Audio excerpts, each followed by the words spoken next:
The Boston Celtics have officially taken Game 1 of the NBA Finals at home with the win over the Dallas Mavericks last night. Let's talk about it. So shout out to the Boston Celtics for handling business at home.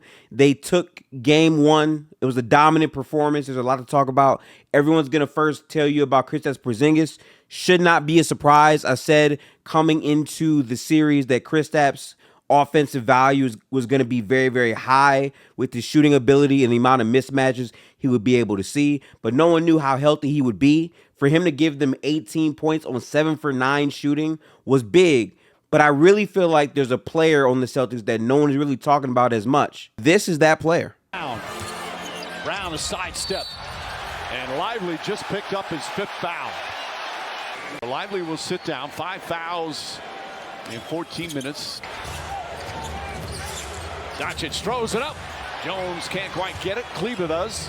There's Hardaway off the bounce. Nice feed inside. Jones blocked by Brown. Throws it right back. That has not been part of the Mavs offense tonight, and this one's just ridiculous. Going vertical. Brown gets in the paint. Holiday, Tatum, wide open three-pointer. It's good. Timeout Mavericks.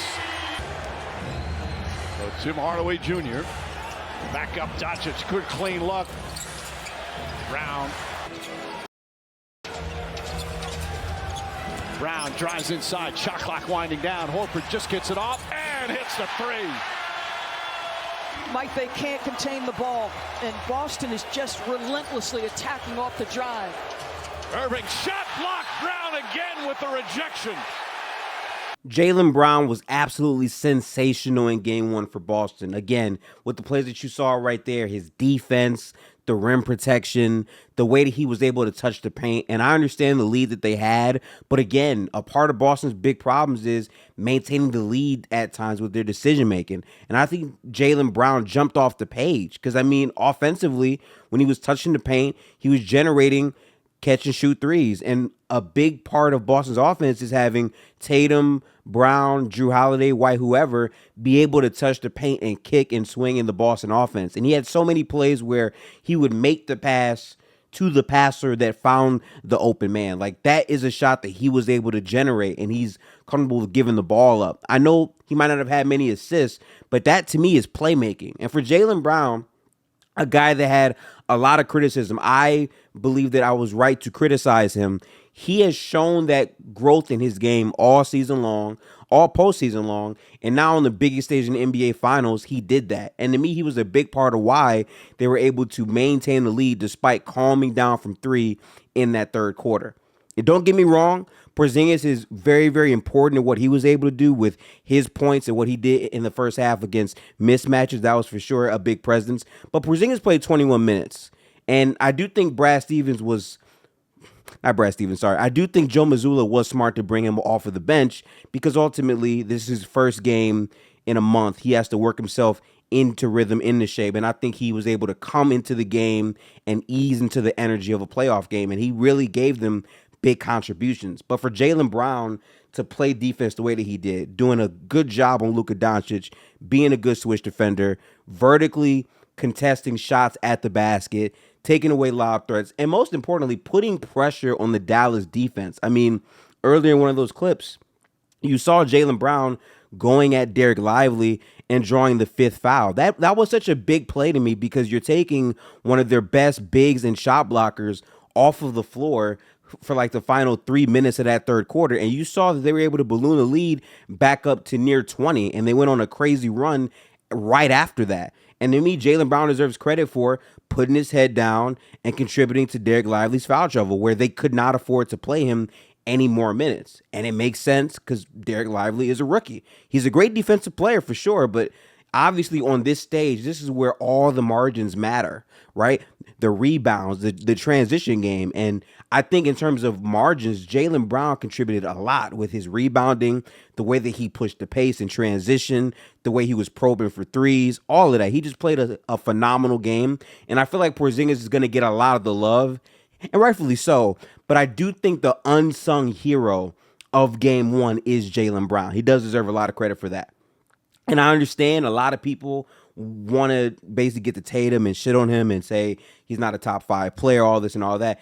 That's fine. Like, I'm not here to do player rankings in the middle of a playoff series, but I do think Tatum was also able to make winning plays. Again, his defensive versatility unlocked so much for this team. He was very good off of the ball, and he was making the right reads, just simple touch passes to get guys involved. His rebounding was very big. I thought Tatum played well. I don't think he played like a top 5 player, but, you know, he's not a top 5 player, and that's okay. I don't think Tatum has to be a top 5 player for them to win this series. I think you just want to see Tatum make the simple reads and plays they did last night. You obviously want him to shoot a bit better from the field, but his catch and shoot was valid, and they won the game.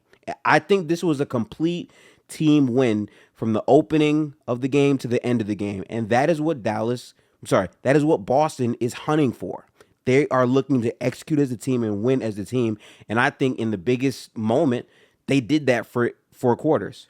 I do think for Dallas, there's a lot of things that you can kind of take away from this game. First off, Luka really got it going more and more in that 3rd quarter, but I said it's coming in too, man. The X factor for Dallas has to be Kyrie Irving. It has to be. He can't afford to look the way that he looked last night, where he is a negative on the floor.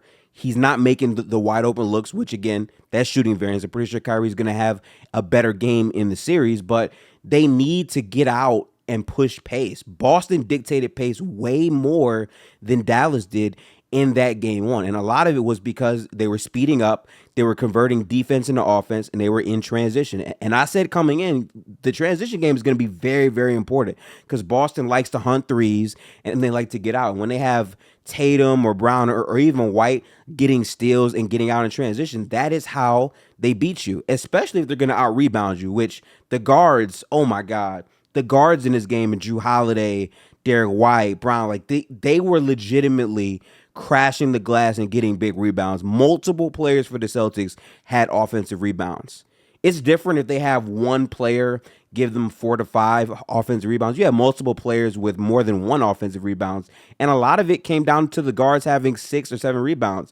Tatum had 8 last time I checked. Drew Holiday had 6. Like, they just had so many contributions in those areas to give them second chance points, and more importantly, help them get out and run more. That's why they were able to really run Dallas off of the floor. Their answer to that has to be Kyrie pushing it more, playing with more pace, taking the shots that are available to him, and also teammates not being afraid to shoot the ball. There were plays where Maxi Kleber caught the ball, and he wasn't sure to shoot it or not, so he slowed it down, and then it turned to a half-court defensive setting where Boston can get their defense set. And if Boston can do that, it's going to be very hard to win the whole series. So those are my overall takeaways from game 1. I do have to go to work, so I just want to make sure that I put this video together, but Jaylen Brown deserves a ton of credit.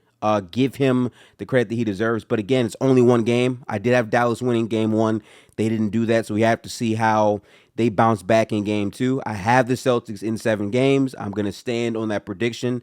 I do think Dallas has a lot of firepower. And to be fair to them, throughout the playoffs, they normally lose game 1s. But I did say Porzingis is only going to look better. And the fact that he looked that way in 21 minutes, when he's on the floor, this Boston Celtics team is not the same team. I've been saying it all season. That showed itself last night. How are they going to match up if Porzingis is going to play at somewhat of a level like that where you can't leave him open? He's making trailing threes. And more than anything, the defense from Porzingis, when he was put in actions, the way that he was recovering and blocking shots and just being a smart basketball player on both ends, he is such a weapon for this Boston Celtics team. And that's without getting to the contributions from Jaylen Brown, Drew Holiday, and Derek White from 3. Like, they're just a complete basketball team, and it's going to take good games from Luka and Kyrie consistently for them to win this series. But overall, very exciting game. I will be doing film tonight on my playback. Link will be in the comments, so tap in there. Playback is where I look at film and watch NBA games, so if you want to do that tonight, tap in there. But overall, I'm going to end this video with that. Y'all have a good one. We'll see what happens in game 2 on Sunday. Couldn't be more excited. Appreciate basketball. Leave the player ranking narrative stuff out of it and just appreciate the game. That is my message for the end of this video. But peace out. Y'all have a good one.